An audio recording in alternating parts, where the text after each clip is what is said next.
Olá pessoal, tudo bem? É o nosso quinto vídeo, estamos falando sobre depressão. E agora, nesse último vídeo que nós mencionamos, o vídeo número 4, nós falamos sobre como ajudar pessoas que estão passando pela depressão, pela dor, pela angústia, por essas situações. Então, nós vamos iniciar falando um pouquinho sobre como lidar com os pensamentos negativos, pensamentos depressivos. Como é que a gente lida com isso? E não só a gente, mas como é que a gente pode ajudar pessoas que estão sofrendo com os seus pensamentos? Como é que a gente pode ajudar um depressivo que está lidando com os seus pensamentos de maneira ineficaz? Então, vamos lá, aperte os seus cintos, senta aí, faça suas anotações e continue conosco nesse momento tão especial. Vocês sabem que a maioria das pessoas não se livra da depressão de uma hora para outra. É um processo, é um caminho para sair dessa angústia, dessa dor, desse sofrimento profundo, crônico que é a depressão. O caminho da recuperação pode ser longo, pode ser difícil, pode ser marcado por flutuações de humor que se intensificam quando ocorrem desapontamentos, fracassos, separações, divórcios. As pessoas, às vezes deprimidas, querem se sentir melhor, mas é muito difícil, se não impossível, mudar a essência dos seus pensamentos. Dizer a uma pessoa, você não deveria se sentir deprimida, não alivia em nada a depressão. E muitas vezes ainda acrescenta sentimentos de culpa, já que a maioria das pessoas não pode mudar os seus sentimentos ao seu bel prazer. Então, para que haja mudanças significativas, para que as mudanças que comecem de dentro para fora sejam eficazes, para mudar os sentimentos é necessário mudar o quê? A maneira de se pensar. Que Romanos 12 chama de metanoia. Transformar o nosso entendimento por meio da transformação da palavra, metanoia da palavra, mudando conceitos, valores, princípios equivocados que foram construídos ao longo da trajetória e da história da pessoa.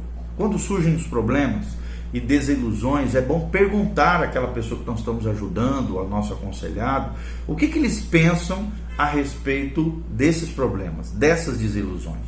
Muitas vezes, eles dizem frases como: isso é terrível, isso prova que eu sou um inútil, agora todo mundo me rejeita, eu nunca faço nada direito.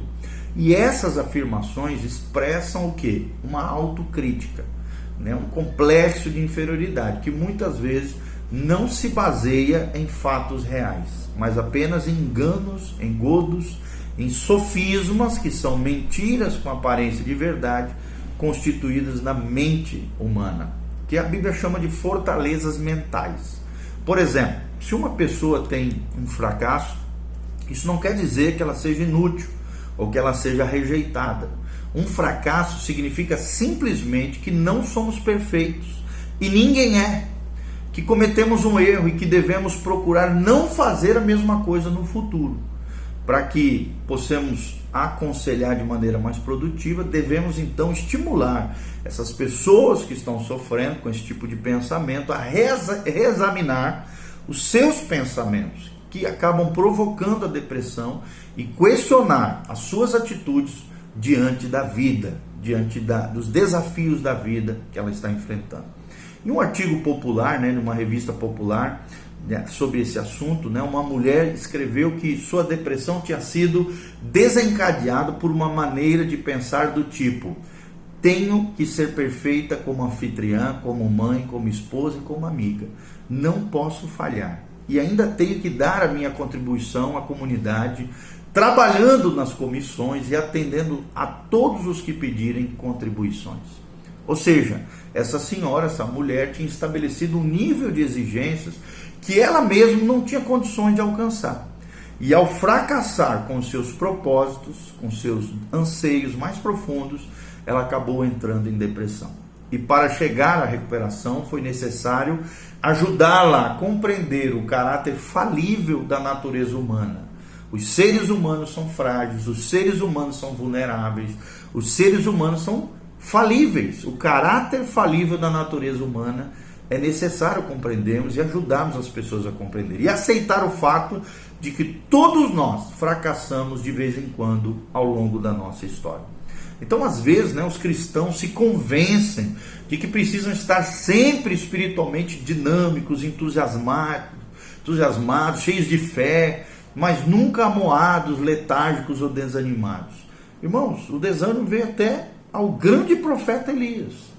E nós precisamos compreender que isso pode assolar todos os corações humanos. Então, quando surgem os fracassos, quando surgem as decepções, o que inevitavelmente acontece na vida das pessoas, esses crentes, esses cristãos se sentem às vezes esmagados, porque suas metas são ideais demais, são irreais. E essas metas irreais não foram cumpridas, gerando frustração que pode desencadear na depressão. Então você que está aconselhando, ajudando as pessoas, né? Ajudando a reavaliar suas expectativas, suas atitudes, seus valores, suas premissas, levando-os a reconhecer, a refletir quais delas são irreais, ou seja, fantasiosas, quais delas não são bíblicas e quais delas não são nocivas a você mesmo, são autodestruidoras. Então, com esse tipo de pensamento, geralmente, né, esse tipo de pensamento negativo, terrível, eles ficam entrincheirados dentro da pessoa e se constituem na única maneira de pensar que o indivíduo conhece. Fazer com que essas pessoas revejam suas vidas, modifiquem sua atitude em relação à vida e os seus desafios e também com relação a si mesmos. É uma tarefa que sim, pode ser muito trabalhosa, mas é necessária, tá bom? Então, primeira que nós mencionamos agora nesse vídeo é como lidar com os pensamentos. Segundo, nós vamos falar, né, sobre como ajudar lidando com a inércia, ou seja, a paralisia da pessoa diante das suas responsabilidades e dificuldades. Então, mesmo quando aquela pessoa que nós estamos ajudando tem algum entendimento sobre a depressão, eles geralmente não conseguem tomar atitudes para combatê-la. A inércia é comum nas pessoas deprimidas. E elas muitas vezes não têm energia nem motivação para realizar ações que poderiam ajudá-las a resolver os seus próprios problemas. Então, para muitos, é mais fácil ficar jogado numa cama, sozinho num canto da casa, ruminando e pensando nos problemas da vida, do que realmente entrar em ação, modificar aquela situação. Então, de forma gentil, mas firmemente, você que está ajudando essas pessoas, você que é um conselheiro cristão, um cristão maduro, deve forçar a pessoa deprimida a sair dessa inatividade, né? Levá-la a compreender a necessidade de sair da inatividade, da inércia, participando novamente das rotinas diárias, das responsabilidades, das atividades domésticas e também a praticarem o lazer, a encherem o tanque emocional. Comece incentivando a pessoa a realizar pequenas tarefas nos quais ela tem a maior probabilidade de ser bem-sucedida. E pequenas conquistas ocasionam grandes mudanças, grandes transformações e grandes realizações.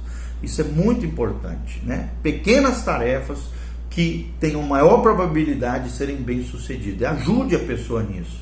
Estimule o otimismo na pessoa. Interrompa aquela tendência de ficar ruminando apenas em pensamentos negativos, né? E quando eles se envolverem em alguma atividade, faça elogios e os encorajem a perseverar em sair da inércia e a praticarem aquilo que cabe a elas fazerem e efetuarem, ok?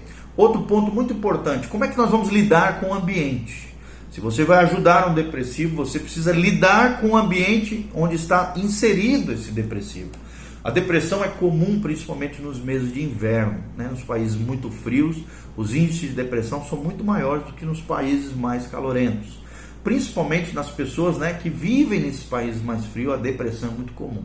Esses períodos de depressão também são conhecidos como distúrbios afetivos sazonais.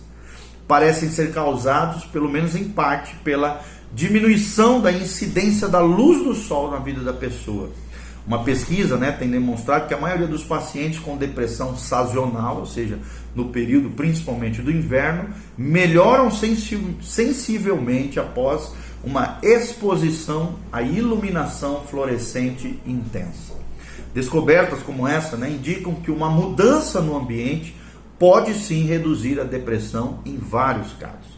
E nós, como conselheiros, como ajudantes de pessoas, né, como vamos ajudar pessoas, né, os conselheiros podem não serem capazes de fazer muita coisa para mudar, às vezes, situações que geram depressão na vida de uma pessoa, mas sim é possível incentivar o paciente, né, aquela pessoa que nós estamos ajudando, a alterar rotinas, reduzir a carga de trabalho, evitar situações que provoquem estresse e incentivar eles também a tirarem férias de vez em quando. Esse é um dos grandes problemas dos dias atuais. As pessoas querem trabalhar tanto que acabam vendendo as suas férias em vez de descansarem, de relaxarem, de terem tempos de qualidade com as suas famílias, consigo mesmo, a terem momentos de encherem o tanque emocional. Só sugam as suas emoções, mas não repõem as suas emoções, o seu tanque emocional, através de atividades de lazer, férias com a família, situações, né, deleites e prazeres que sejam, claro, delimitados pela palavra de Deus, que sejam lícitos segundo Deus e que sejam bênção para a sua saúde emocional. Então, sugerir, né, também às vezes que a pessoa frequente determinado grupo de apoio é interessante, pode ser uma boa ideia, e é claro que a igreja é um excelente ponto de partida para a ressocialização daquele que está sofrendo com a depressão. O seguinte ponto, né, é lidar com o potencial de autodestruição. Geralmente o depressivo tem esse potencial de autodestruição. E nós precisamos, que queremos ajudar as pessoas nisso, precisamos lidar com esse potencial de autodestruição. Ou seja, as pessoas podem fazer mal a si mesmas, de diversas maneiras. Por exemplo, trocando de emprego toda hora, abandonando as escolas e cursos, fazendo casamentos errados. É uma autossabotagem, autodestruição. E você, como conselheiro cristão, como ajudador das pessoas, deve estar atento em relação à tendência que as pessoas têm de tomarem decisões importantes quando estão deprimidas, o que é um erro. E precisa ajudar as pessoas a decidir realmente, a decidir aquilo que elas querem fazer, propondo maneiras viáveis, saudáveis, né? E fazendo-as refletir sobre as possíveis consequências de suas decisões, pedirem que esperem às vezes um pouco quanto às suas ações, não serem impetuosos nas suas ações, impedindo então que as pessoas venham a tomar atitudes que possam lhe causar danos terríveis ou consequências amargas ao longo da sua vida. Outro perigo é o suicídio, né? O suicídio é uma ideia que passa pela cabeça de muitos deprimidos. Como a maioria das pessoas sempre deixa escapar pistas sobre as suas intenções de tirar a própria vida, você como conselheiro, você como alguém que quer ajudar pessoas deprimidas, deve estar atento para qualquer indício de que a pessoa esteja pensando em suicídio. Preste atenção nos seguintes sinais que sinalizam o desejo de autodestruição, o desejo no coração de alguém, nas emoções de alguém quanto ao suicídio. Primeiro, a pessoa vai começar a ter conversas sobre o suicídio. Tome cuidado, é um sinal. Segundo sinal, indícios de que a pessoa tem um plano para se matar. Também é outro sinal. Sentimentos de desamparo ou falta de sentido na vida. Também é um sinal que provavelmente a pessoa está pensando em tirar a sua vida. Indicações de sentimento de culpa, de desvalorização própria. O outro, um estresse ambiental recente, tais como perda do emprego, um divórcio recente, a morte na família de um ente querido, pode gerar também sentimentos de tirar a própria vida. A incapacidade, às vezes, de lidar com estresse no trabalho, no contexto familiar, no contexto social, também é outra marca. Preocupação excessiva com uma doença física pode levar ao suicídio. A preocupação demasiada, crônica, com a insônia, falta de sono.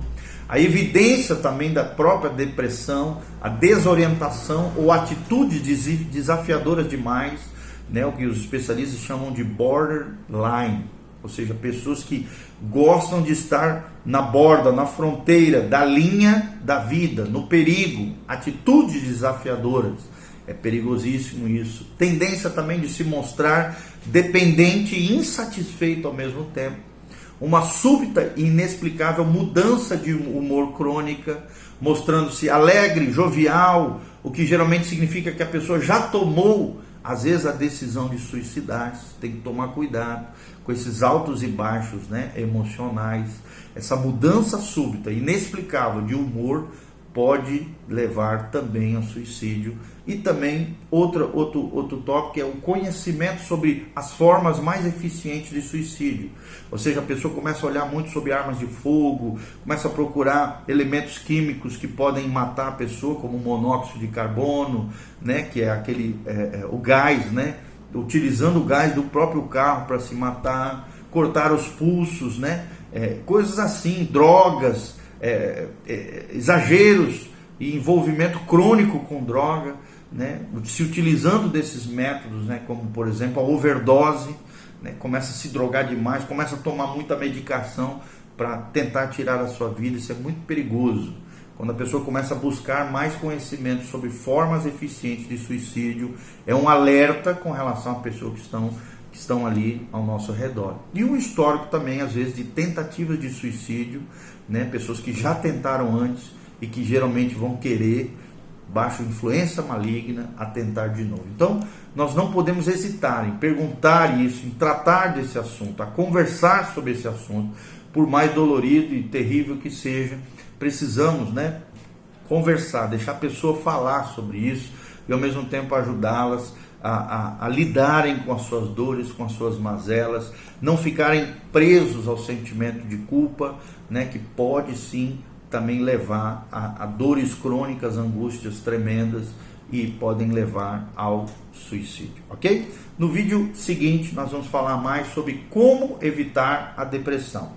E continue conosco, que você seja uma bênção nas mãos de Deus. Lembre-se, pessoas estão sofrendo lá fora. Você pode ser um instrumento de Deus para abençoar a vida daqueles que estão sofrendo. Por isso é importante você conhecer sobre esse assunto, se ferramentar para ajudar pessoas que estão sofrendo nessa área. Que Deus te abençoe, faça seus comentários, siga o nosso canal, compartilhe com outras pessoas, que a graça e a paz de Jesus venha sobre você, sobre a tua casa, sobre a sua família, e seja um conselheiro cristão, uma bênção nas mãos de Deus, um agente de transformação, um homem e uma mulher de Deus que se ofereçam como um ouvido amigo, um abraço de acolhimento, um amor de Cristo, seja de fato e de verdade através da sua vida, abençoando outras pessoas através do seu conhecimento. Que a graça de Deus venha sobre você, em nome de Jesus. Amém e amém.